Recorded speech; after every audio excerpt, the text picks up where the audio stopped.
लड़का लड़की को बहुत ज़्यादा समझाता है। फाइनली लड़की को समझना ही पड़ता है। लड़की कहती है कि ठीक है, मैं तुम्हें कॉल नहीं करूँगी और ना ही तुम्हें मैं मैसेज करूँगी, पर तुम्हारी कॉल का मुझे हर पल इंतज़ार रहेगा। लड़का लड़की की बात बंद हो जाती है। लड़का भी अपनी माँ से डर के उसे फ़ोन नहीं करता है।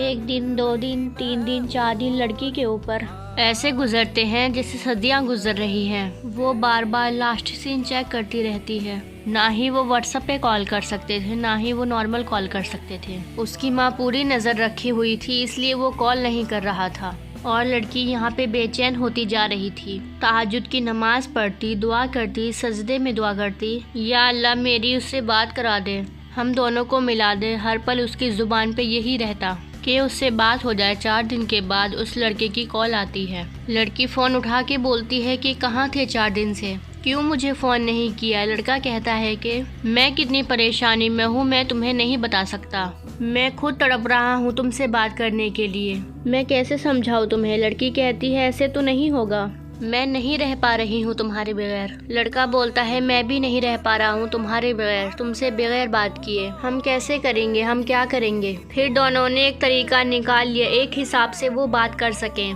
लेकिन ये भी कुछ ज़्यादा दिन तक नहीं चला।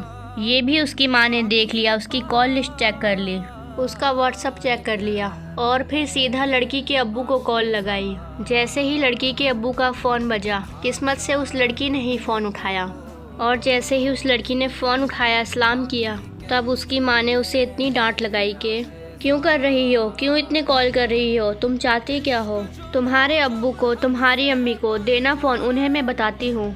लड़की यहाँ से उन्हें सलाम करती है और बोलती है कि नहीं आंटी, अब से नहीं करूँगी कॉल। तो वो कहती हैं कि मैंने देखा है, लिस्ट चेक की है मैंने, तुम कितने कॉल्स कर रही हो, क्यों कर रही हो ऐसे, ज़रूरत नहीं है तुम्हें बात करने की। वो बहुत ज़्यादा डांटती हैं।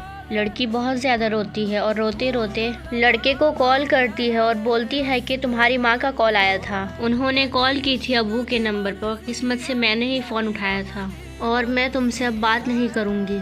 उन्होंने बहुत सारी डांट लगाई है, मुझे कुछ समझ नहीं आ रहा क्या करना है। तभी कुछ दिनों बाद ही लड़की के घर पे शादी की तैयारी होती है। तब उन दोनों ने पहले ही ये चीज़ डिसाइड की थी, जब शादी होगी तो तुम्हारे घर वाले आएंगे, तो हम लोग ऐसे करेंगे, तो हम लोग ऐसे मिलेंगे, हम लोग ऐसे खाना खाएंगे, हम लोग ऐसे साथ रहेंगे।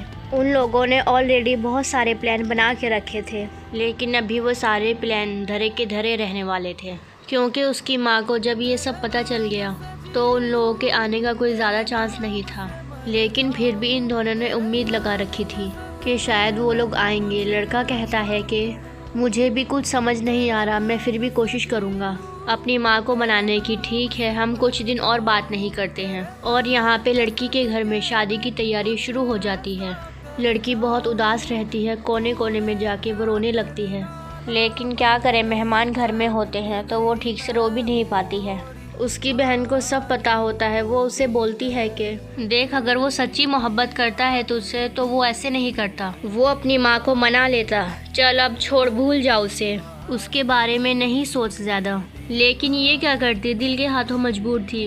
ये तो चुप नहीं रह सकती थी, लेकिन फिर भी इसे अपने आंसू छुपाने पड़ते हैं। फिर हल्दी का दिन आ जाता है और हल्दी की सारे दिन वो इंतज़ार करती है, पूरे फंक्शन तक इंतज़ार करती है। ना ही तो वो लड़का आता है और ना ही लड़के के घर से कोई आता है। ये सब देख के लड़की बहुत ज़्यादा उदास हो जाती है। लेकिन फिर अचानक से वो देखती है स्टेटस पे प्राइवेट सा एक स्टेटस लगा हुआ है, क्या तुम मुझे अपनी तस्वीरें भेज सकती हो हल्दी की। और यहाँ से लड़की बहुत ही ज़्यादा खुश होती है और अपनी हल्दी की फ़ोटो खींचती है। बहुत सारी तस्वीरें खींच के वो उस लड़के को भेजती है प्राइवेट स्टेटस पे। दोनों थोड़ी बहुत बात तो कर लेते हैं और अपनी मोहब्बत और अपने दुख का भी इजहार कर लेते हैं।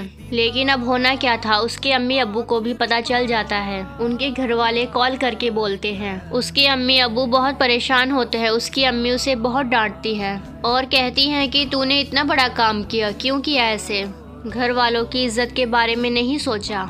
वहाँ लड़के को भी बहुत बातें सुनाई जाती हैं। इधर लड़की की लाइफ में भी बहुत प्रॉब्लम्स हो रही थी, इधर लड़के की लाइफ में भी, क्योंकि ना उसकी बात कोई सुन रहा था। ना ही उसकी माँ राजी हो रही थी वहाँ पे बात करने के लिए। लड़की के अब्बू आए तो उन्होंने बोला, तूने ऐसा क्यों किया? मुझे लगा था कि बस ये चीज़ पसंद तक ही है, क्योंकि मुझे पहले ही पता था कि उस लड़के का रिश्ता हो गया है। तूने इतना बड़ा कदम क्यों उठाया? बस लड़की कुछ नहीं कह सकी अपने अब्बू को, नज़र झुका के चुप रही। और फिर होना क्या था, जो नॉर्मली समाज में होता है कि अगर लड़कियों से कोई गलती हो जाती है तो फट से उसकी शादी तय कर दी जाती है।